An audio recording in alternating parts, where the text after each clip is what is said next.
तो यहाँ पे जो है हमारा जेईई मेंस 2025 का सेकंड अटेम्प्ट चल रहा है, जिसका लास्ट शिफ्ट जो है हमें 9 अप्रैल को देखने को मिलेगा। और उसके बाद जो है आपके पास मात्र यहाँ पे 50 डेज के आसपास का टाइम बचेगा, है ना। तो अब जो फर्स्ट अटेम्प्ट है वो हमारा 26 मई से है। उसके पहले हम जो है क्या चीजों का यहाँ पे ख्याल रखें ताकि बिटसेट के अंदर एक अच्छा स्कोर निकाले, ये चीज हम इस वीडियो के अंदर देखने वाले। तो यहाँ पे ये जो नेक्स्ट 50 डेज रहने वाले हैं ये आपके लिए सुपर इंपॉर्टेंट रहेंगे, क्योंकि कई सारे एस्पिरेंट्स ऐसे होते हैं जो कि जेई मेंस के बाद ही अपनी जो है यहाँ पे बिटसेट की सीरियस प्रिपरेशन स्टार्ट करते हैं, और फिर भी जो है वो यहाँ पे बिटसेट के अंदर एक अच्छा स्कोर निकाल लेते हैं। तो आखिर वो क्या स्ट्रेटेजी रहेगी और फ्यूचर बिट्सियन की तरह आप जो है किस तरीके से सोच सकते हैं, ये चीज हम इस वीडियो में यहाँ पे देखने वाले। और एक और चीज यहाँ पे, अगर जो है आप वीडियोस चाहते हैं जिसके अंदर हम जो है हर एक सब्जेक्ट में आपको बताएं कि कौन से आपके हाई वेटेज और मोस्ट इंपॉर्टेंट टॉपिक्स है जो कि आपको जरूर से यहाँ पे करके जाना चाहिए बिटसेट 2025 के लिए, तो ये चीज आप कमेंट सेक्शन में मेंशन कर सकते हैं। साथ ही साथ इस वीडियो को लाइक करिएगा, एक छोटा सा टारगेट लेते हुए चल रहे 500 प्लस लाइक्स का, and separate video her subject के लिए आएगा। और ये आपके सुपर इंपॉर्टेंट टॉपिक्स रहेंगे, क्योंकि हमारे जितने भी जो है स्टूडेंट्स जुड़े हुए थे हमारे चैनल के साथ पिछले साल, उससे पिछले साल, हमने सभी से जो है डेटा कलेक्ट किया है कि उनकी शिफ्ट में कौन कौन से इंपॉर्टेंट क्वेश्चंस यहाँ पे देखने को मिले थे। तो पूरे डेटा के बेसिस पे आपको जो है यहाँ पे एनालिसिस देखने को मिलेगा, तो जरूर से इस वीडियो को लाइक करिएगा। प्लस यहाँ पे एक और चीज इंपॉर्टेंट आपको बता दूं कि हमारा बिटसेट क्रैश कोर्स प्रखर बैच जो है यहाँ पे 5 अप्रैल से स्टार्ट हो रहा है। तो अगर इसे आपने अभी तक चेक नहीं किया है तो जरूर से चेक करिए, क्योंकि रिमेनिंग डेज के लिए ये आपके लिए गेम चेंजर साबित हो सकता है। इसके अंदर हर एक वो रिसोर्स देखने को मिल जाएगा, भला ही वो वीडियो लेक्चर्स हो जो कि आपके हाई क्वालिटी में रिकॉर्डेड है, प्लस यहाँ पे जो है आपको DPB, question bank, mock test, short notes, हर एक चीज देखने को मिल जाएगी। तो ये आपके लिए जो है काफी ज्यादा इंपॉर्टेंट रहेगा। प्लस यहाँ पे कोर्स डिटेल्स की जो लिंक है वो डिस्क्रिप्शन में देखने को मिल जाएगी, और अभी इस पे एक स्पेशल डिस्काउंट ऑफर चल रहा है 2000 रुपीज ऑफ का, और सिर्फ फर्स्ट 30 स्टूडेंट्स के लिए। काफी सारे स्टूडेंट्स ऑलरेडी इनरोल कर चुके हैं, तो बहुत ही लिमिटेड जो है कूपन यहाँ पे बचे हुए, तो आप जो है जरूर से इसको चेक कर सकते हैं। अब सबसे पहला और इम्पॉर्टेंट चीज जो कि आपको यहाँ पे समझनी होगी कि देखिए जेई मेंस का जिनका भी यहाँ पे पेपर ऑलरेडी हो चुका है या फिर अभी थोड़े टाइम में आपका खत्म हो जाएगा, तो उसके बाद ना अब तीन ऑप्शंस जो है स्टूडेंट्स के लिए बचते हैं, या तो जेई एडवांस, या तो बिटसेट, या तो फिर जो दूसरी एंट्रेंस एग्जाम्स रहती है वो। और साथ ही साथ कुछ एक्सेप्शन भी हो जाते हैं, यूजी डबल ई की भाई ठीक है आपकी प्रिपरेशन अच्छी है तो आप यूजी डबल ई के साइड भी सोच रहे हो, या फिर डब्ल्यू पी जेई की भाई आप वेस्ट बंगाल साइड हो तो डब्ल्यू पी जेई, या फिर महाराष्ट्र को तो M H T C T, इस टाइप की स्टेट एग्जाम। तो ये आपकी जो है दूसरी एग्जाम्स हो गई।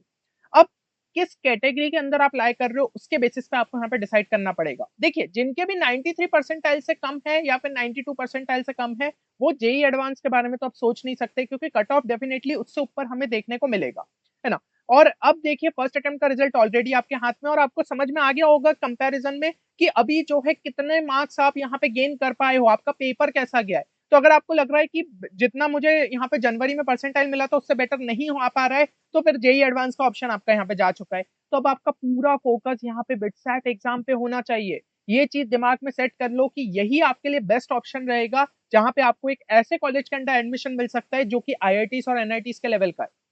इसके अलावा जो है आप दूसरी एग्जाम्स के भी यहाँ पे मॉक टेस्ट जरूर से दे सकते हो, जैसे वीआईटी, ट्रिपल ई, एमईटी और अदर एग्जाम्स। ठीक है, अगर कोई स्टूडेंट यहाँ पे पूरी तरीके से फोकस कर रहा है कि नहीं भाई वीआईटी ट्रिपल ई भी देना चाहता है, तो आप फिर उस सिलेबस पे फोकस करो, क्योंकि वही सिलेबस आपको कॉमन बिटसेट एग्जाम में भी देखने को मिलेगा, तो एटलीस्ट उतना सिलेबस हो जाएगा वीआईटी ट्रिपल ई एग्जाम से पहले। तो ऐसे भी करके फोकस कर सकते हो, प्लस उसके मॉक टेस्ट देते जाओ। लेकिन जो आपका मेन यहाँ पे हमेशा एम रहेगा वो बिटसेट की साइड ही आपको फिर रखना रहेगा।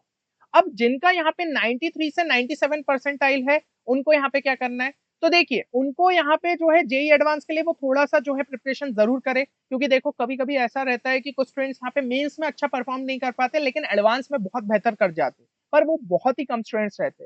तो ये आपको समझना होगा कि क्या आप उस कैटेगरी में यहाँ पे आ पा रहे हो। तो उसके लिए आप बस लास्ट ईयर के पीवाई क्यूज ज्यादा से ज्यादा सॉल्व करो, तो इससे ही आपको समझ में आएगा कि आप एडवांस के लिए कितना ज्यादा तैयार हो। बाकी बिटसेट फिर से मैं आपको कहूंगा कि आप मेजर फोकस रखिए, बताओ क्यों, क्योंकि इस कैटेगरी के स्टूडेंट्स का जो है बिटसेट के अंदर एक अच्छा स्कोर निकालने का जो पोटेंशियल है वो हमेशा बेहतर रहता है। ऐसा मैं इसलिए कह रहा हूँ क्योंकि आप समझिए, देखिए ये वो स्टूडेंट्स है जो कि थोड़ी बहुत चीजों की वजह से जेई मेंस के अंदर एक एक्सेप्शनल परसेंटाइल नहीं ला पाए, बट उनके कॉन्सेप्ट कई हद तक क्लियर थे, उनका सिलेबस बहुत अच्छे लेवल पे जो है तैयार था। तो बिटसेट में तो बस उन्हें ज्यादा से ज्यादा मॉक टेस्ट देने हैं, एलआर एंड इंग्लिश पे जो है फोकस करना है। ठीक है, बिटसेट रेलिवेंट क्वेश्चंस की और ज्यादा प्रैक्टिस करनी है, अपनी स्पीड पे वर्क कर लेना है, तो वो बिटसेट में तो हो सकता है 330 प्लस आराम से यहाँ पे निकाल ले। और बाकी दूसरी एग्जाम्स पे अगर आपको फोकस करना है तो आप जो है उनके मॉक टेस्ट यहाँ पे दे सकते हो। अब लास्ट में आते हैं ग्रेटर देन 97 परसेंटाइल। तो उनके लिए तो भाई देखिए जेईई एडवांस पे उन्हें जो है थोड़ा और ज्यादा यहाँ पे फोकस करना चाहिए। लास्ट 10 साल के पीवाईक्यूज लगाइए, कुछ एडवांस कॉन्सेप्ट है जो कि स्पेसिफिक एडवांस में ज्यादा पूछे जाते हैं, उन पे थोड़ा सा फोकस कर लीजिए। हाई वेटेड चैप्टर्स पे और ज्यादा थोड़े डेप्थ में जो है वर्क कर लीजिएगा। और फिर बिटसेट पे आप ये कर सकते हो, देखो अगर आपके 97 परसेंटाइल के ऊपर है तो सिलेबस तो बहुत हद तक आपका कंप्लीट है। अब जो है आपको अपनी स्पीड पे यहाँ पे वर्क करना रहेगा, तो वो आप उसके लिए जो है ज्यादा से ज्यादा मॉक टेस्ट दे सकते हो। 3 दिन में एक दे दिया, 4 दिन में एक मॉक टेस्ट दे दिया, तो इससे जो है बिटसेट की अपनी तैयारी करते जाओगे। हाँ, उससे आपको समझ में आ रहा है मॉक टेस्ट में कोई पर्टिकुलर चैप्टर यहाँ पे वीक है, तो उसका जाके जो है रिवीजन कर लिया। फिर एलआरएन इंग्लिश पे जो है आप यहाँ पे फोकस करिए, फॉर्मूले का जो है रेगुलर बेसिस पे रिवीजन करिए। ठीक है, ये चीजें आपको जो है बिटसेट के लिए करनी पड़ेगी। कुछ डिलीटेड चैप्टर्स जो कि जेईई मेन से हट चुके हैं लेकिन आपके यहाँ पे बिटसेट में देखे जाएंगे, उनको भी जो है आपको यहाँ पे अलग से करना पड़ेगा। बाकी वीआईटी ट्रिपल ई एमईटी और ये दूसरे एग्जाम्स के बारे में तो मैं यही कहूंगा ऑप्शनल ही रखिए, क्योंकि देखो इससे बेटर ऑप्शन है आपके पास अवेलेबल। क्योंकि अगर आप इतने परसेंटाइल ला रहे हो तो आप जो है डिजर्व करते हो कि बिट्स पिलानी में पढ़े, या फिर कम से कम एक अच्छे एनआईटी आईआईटी में आप जो है पढ़े, है ना। ये आपका हमेशा जो है फिर एक बैकअप ऑप्शन ही रहना चाहिए। अब इसके बाद अगर हम बात करें तो यहाँ पे हम जो है प्लान के बारे में बात करते हैं। और एक चीज ध्यान रखिएगा, ये जो मैं प्लान डिस्कस करने वाला हूँ, it is irrespective of how you performed in JEE Mains 2025। क्योंकि देखिए कई सारे ऐसे स्टूडेंट्स रहते हैं जिनका जेईई मेंस के अंदर कम परसेंटाइल आता है, बट वो बिटसेट के अंदर एक बेहतर स्कोर निकाल लेते हैं। तो यहाँ पे वही जो ब्रिज है ना, उसको हमें यहाँ पे कवर अप करना है। अब उसके लिए आपको सबसे पहले क्या करना पड़ेगा, एक शीट उठाइए, ठीक है, उसके अंदर जो है अपने स्ट्रॉन्ग चैप्टर्स लिखिए। अब ये चीज जो है ना, मैं पहले भी बोल चुका हूँ, लेकिन स्टूडेंट्स को पता है इसमें डाउट क्या आ रहा था कि भैया हम पता कैसे लगाए कि वो चैप्टर हमारा स्ट्रॉन्ग है। हमें तो ऐसा लगता है कि हाँ ये भी चैप्टर हमारा स्ट्रॉन्ग है, वो भी चैप्टर स्ट्रॉन्ग है, और पता चलता है उनके क्वेश्चन नहीं बन रहे। तो बहुत ही एक सिंपल सी चीज बताऊंगा, क्योंकि इतने जो भी महीने में आपने थोड़ी बहुत चीजें पढ़ी होगी, मेरे हिसाब से आप वो चीज जो है समझ पाओगे। आपको जो है ये देखना है कि कोई भी उस चैप्टर के क्या 70% या फिर उससे ज्यादा जो है जेईई मेंस के क्वेश्चंस आपसे बन जाते अभी के, अगर आपने जो है पीवाईक्यूज यहाँ पे सॉल्व करे, अगर ये आपसे खुद से बन जाते हैं। और मैथ्स के लिए मैं ये कहूंगा कि अभी के मत देखना, क्योंकि थोड़े अच्छे क्वेश्चंस आते हैं, तो 2019-20 के आप देख सकते हो। अगर वो क्वेश्चंस आपसे बन जाते हैं, इसका मतलब आपके कॉन्सेप्ट्स क्लियर है, तो उसको आप जो है स्ट्रॉन्ग कैटेगरी के अंदर डाल सकते हो। ठीक है, मान लो आप जो है उतने ज्यादा पीवाईक्यू सॉल्व नहीं किए थे, तो अभी जो है कर लो, 20 क्वेश्चन के अंदर देख लीजिएगा, आपको समझ में आ जाएगा। इसका जो है 20 का आप जो है 70% यहाँ पे देखिए कितना हो रहा है, लगभग जो है यहाँ पे हमारा 14 क्वेश्चन हो रहा है ना। तो भाई 14 क्वेश्चन के अंदर आप जो है समझ जाओगे कि 14-15 अगर सही कर ले रहे हो, मतलब वो चैप्टर आपका स्ट्रॉन्ग है। क्योंकि ऐसा तो नहीं है कि आपको सभी सही करना है, क्योंकि ये चीज आप समझिए कि भाई जेईई मेंस लेवल पे बिटसेट एग्जाम नहीं आता है, तो हमें सिर्फ ये समझना है कि वो चैप्टर हमारा स्ट्रॉन्ग है कि नहीं। तो अगर आपसे इतने क्वेश्चन बन रहे हैं तो डेफिनेटली वो चैप्टर स्ट्रॉन्ग है, और उसके लिए आपको बस ये करना है कि आप जो है फटाफट यहाँ पे इंपॉर्टेंट फॉर्मूलाज जो है इस चैप्टर के एक बार लिखते गए। और मैं तो ये कहूंगा कि बिना देखे बस एक बार चैप्टर फटाफट क्विक रीडिंग कर ली, जिस भी बुक से आपको यहाँ पे करना है एक बार क्विक रीडिंग कर ली, और उसके बाद जो है आप यहाँ पे फिर ज्यादा से ज्यादा जो है क्वेश्चंस प्रैक्टिस करने। तो 30 to 40 क्वेश्चन का टारगेट रखिए कि हर चैप्टर के आपको एटलीस्ट करने, और वेराइटी के क्वेश्चंस जो है आपको यहाँ पे चूज करने रहेंगे।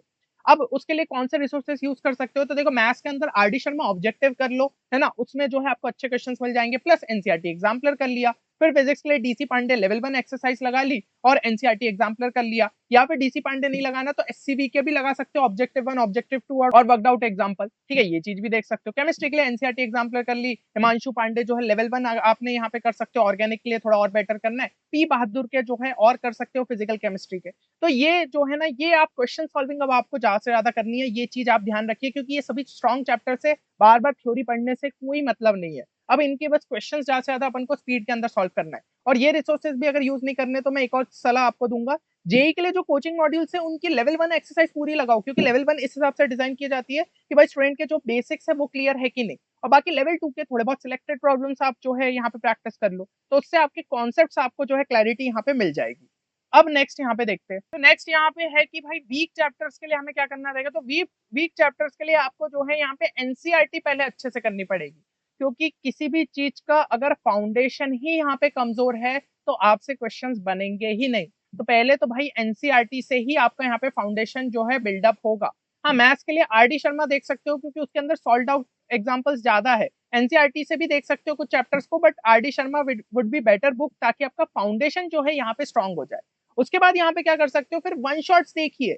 वन शॉट से ये रहेगा कि अगर आपको कोई भी सब टॉपिक यहाँ पे क्लियर नहीं हो रहा है एनसीईआरटी से पढ़ने के बावजूद, क्योंकि कभी कभी लैंग्वेज उतनी ज्यादा अच्छी नहीं लिखी रहती है, तो बस पर्टिकुलर सब टॉपिक के लिए देखिए। हम गलती यहाँ पे ये करते हैं कि पूरा जो है वन शॉट उठा के देखते हैं, बट कभी-कभी वन शॉट जो है एकदम जेईई स्पेसिफिक रहता है। हर वन शॉट ऐसा नहीं है कि बिट सेट लेवल पे यहाँ पे तैयार करे। अब हमारे क्रैश कोर्स के अंदर तो हमें जो एक्सपीरियंस मिला है उसके बेसिस पे उन लेक्चर्स को तैयार किया गया है कि स्टूडेंट जो है बिट सेट लेवल तक ही जुड़े रहे, उसका टाइम भी वेस्ट नहीं हो और वो सब चीजें रहे। तो हर एक आपको जो है यहाँ पे चीजें देखनी पड़ती है, और उसके बाद जो है फिर एनसीईआरटी एग्जाम्पलर पे आप यहाँ पे जो है फोकस करिए, उसके क्वेश्चंस प्रैक्टिस करिए, क्योंकि वीक चैप्टर को हमें कम से कम यहाँ पे मॉडरेट लेवल पे तो ले जाना ही ले जाना है, भला ही हम डायरेक्ट जो है स्ट्रॉन्ग तक नहीं पहुंचे। ये चीज का आप जो है यहाँ पे ख्याल रखिए, है ना। अगर आपके ज्यादातर चैप्टर्स यहाँ पे मॉडरेट और स्ट्रॉन्ग के अंडर में आ गए तो आप बिटसेट में काफी बेटर यहाँ पे परफॉर्म कर सकते हो।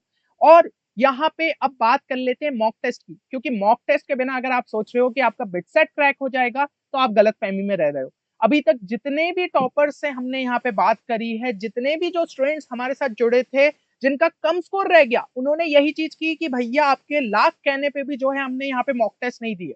और अगर आप यही गलती करने जा रहे हो, आप सोच रहे हो कि आखिरी 5 दिन लगातार मॉक टेस्ट दे दूंगा, नहीं, अभी से ही मॉक टेस्ट देने पड़ेंगे। ये नहीं सोचना है कि मेरा सिलेबस कितना कंप्लीट हुआ है, मुझे अभी से जो है बीच बीच में मॉक टेस्ट देने पड़ेंगे ताकि मैं समझ पाऊं मेरी स्पीड कहां पे स्टैंड कर रही है। सिलेबस तो भाई सेकेंडरी चीज है, पहले देखो स्पीड कितनी इंप्रूव कर पा रहे हो आप, तो वो चीज आपको मॉक टेस्ट हेल्प कर सकती है।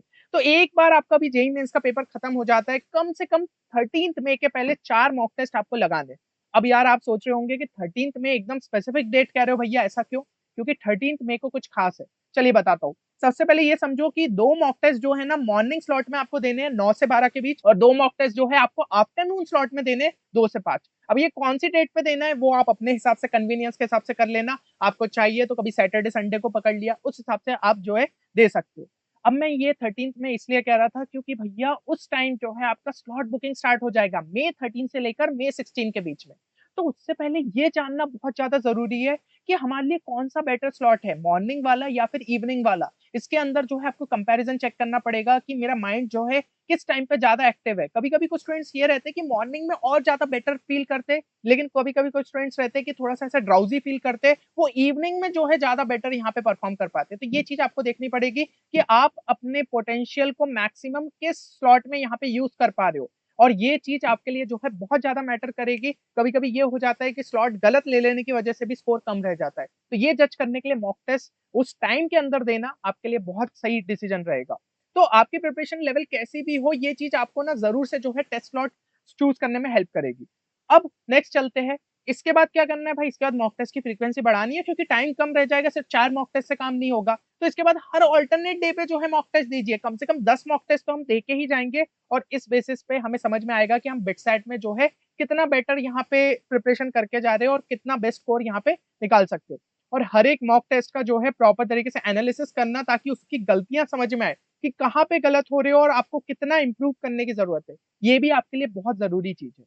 एंड अब जो है लास्ट चीज अगर अपन बात करें कि लॉजिकल रीजनिंग और इंग्लिश का क्या करें, तो कुछ भी करने की जरूरत नहीं है। देखो यहाँ पे सिंपली जो है एक बार ब्रोशर खोल के देखो, नहीं खोलना तो चलो भाई वो भी टाइम सेव कर दिया। यहाँ पे दिख रहा है ना ब्रोशर का, मैंने पूरा जो है आपको स्क्रीनशॉट डाल दिया। इसके अंदर आपको जो है 2 सेक्शन देखने को मिलेंगे, one is verbal, second is non verbal. Verbal का क्या मतलब होता है, टेक्स्ट वाले जो है क्वेश्चंस आते हैं, जैसे कि एनालॉजी हो गई, क्लासिफिकेशन हो गई, series completion, logical deduction, chart logic. आप हर एक टॉपिक को यहाँ पे नेट पे सर्च करोगे ना तो आपको दिख जाएगा इस टॉपिक के अंदर किस टाइप के यहाँ पे क्वेश्चंस पूछे जा रहे हैं, तो उसके बेसिस पे जो है आप यहाँ पे क्वेश्चंस ज्यादा से ज्यादा प्रैक्टिस कर सकते हो। सेम चीज नॉन वर्बल रीजनिंग के लिए यहाँ पे लगा सकते हो, pattern perception, figure formation analysis, paper cutting, figure matrix, rule detection, इनके भी क्वेश्चन सर्च करके ज्यादा से ज्यादा बस क्वेश्चन प्रैक्टिस करो। तो आपको यहाँ पे क्वेश्चन प्रैक्टिस जो है काफी ज्यादा यूजफुल साबित रहेगी। और अगर आप इस मेहनत से भी बचना चाहते हो, आपको समझ में नहीं आ रहा है कि हाँ भाई कौन से ज्यादा जो है सही क्वेश्चंस आपके लिए रहेंगे, या फिर वो पर्टिकुलर टॉपिक में आपको दिक्कत आ रही है, तो उसके लिए हमने ऑलरेडी यहाँ पे एलआर एंड इंग्लिश का आपके लिए कोर्स डिजाइन करके रखा है, जिसमें यही सेक्शन आपका जो है ज्यादा स्ट्रॉन्ग कैसे कर सकते हैं वो चीज आपको बताई गई है। क्वेश्चंस भी इनफ प्रैक्टिस कराए गए, इसमें आपको सेक्शनल यहाँ पे टेस्ट भी देखने को मिल जाएंगे एलआर एंड इंग्लिश से रिलेटेड। तो हर एक चीज है जो कि आपके एलआर एंड इंग्लिश का यहाँ पे ख्याल रखेगा। तो यहाँ पे जो है 500 रुपीज का भी जो है डिस्काउंट ऑफर भी अभी चल रहा है, जाके डिस्क्रिप्शन में कूपन कोड चेक कर सकते हो। बाकी और भी कई सारे पैकेजेस है, जैसे शॉर्ट नोट्स अगर आपके प्रिपेयर नहीं है तो ये भी आप चेक कर सकते हैं, या फिर सेट ऑफ 20 के mock test, set of 10, set of 5, सब चीजें हमारी वेबसाइट पे अवेलेबल है, जाके आप जरूर से यहाँ पे चेक कर सकते हो।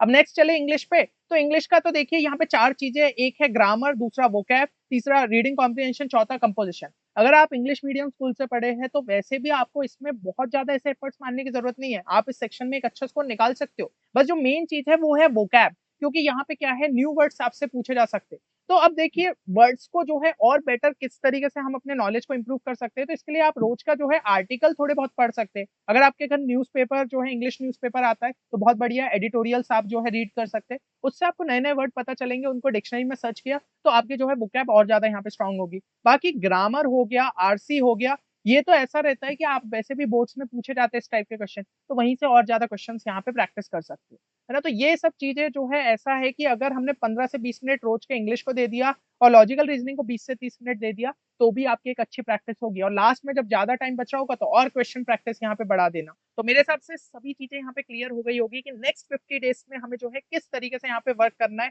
बाकी एक चीज़ मैं सभी से जो है कमेंट सेक्शन में चाहूँगा कि अभी देखिए ये वीडियो जहाँ पे अपना एंड हो रहा है, अगर आपने यहाँ तक देखा है, तो अभी आपकी जो है किस दिन आपने ये वीडियो देखा और उसका टाइम जो है यहाँ पे कमेंट सेक्शन में मेंशन करो। दूसरा, क्या टारगेट स्कोर बिटसेट के फर्स्ट अटेम्प्ट के लिए लेते हुए चल रहे हो, वो चीज़ मेंशन करो और कंप्लीटली ऑनेस्ट रहना अभी जो प्रिपरेशन है उसके बेसिस पे। सीधा ये नहीं लिखा कि 350, 360। यार आपकी क्या लेवल ऑफ प्रिपरेशन है, पहले एक रियलिस्टिक स्कोर लोगे ना तो पक्का जो है उसको अचीव कर सकते हो। प्रिपरेशन लेवल के हिसाब से बताना। और तीसरी चीज़ यहाँ पे जो है फेवरेट बिट्स पिलानी का जो है कैंपस कौन-सा है? क्योंकि 3 कैंपस है, पिलानी, गोवा, हैदराबाद, तो कौन-सा कैंपस आपका फेवरेट है, ये चीज़ ज़रूर मेंशन करिए। एंड देखिए, बिल्कुल भी डिमोटिवेटेड फील मत करना अपने जेईई मेंस का रिजल्ट से या फिर अभी जैसा भी पेपर गया। जो भी होगा अच्छा होगा, लेकिन बिटसेट में हम अपना जो है बेहतरीन यहाँ पे परफॉर्मेंस दे के आएँगे। चलिए बाकी मिलते हैं नेक्स्ट वीडियो में, तब तक के लिए take care and good bye.